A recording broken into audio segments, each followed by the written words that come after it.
Chris Mulder, son of a broker, here with your Monday Mortgage Minute for November 30th. Some changes last week to the bond yields which have had a direct impact on fixed rate mortgages. For instance, one-year fixed rate mortgage is now available for 2.65%. The 3-year fixed rate mortgage is now available for 3.5%. I have a great special on the 5-year fixed rate mortgage at 3.99%, below 4%, really good.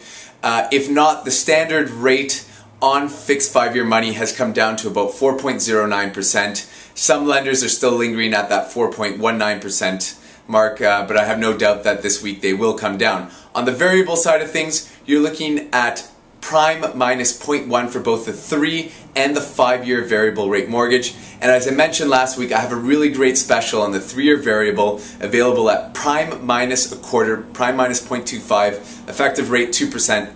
Awesome deal.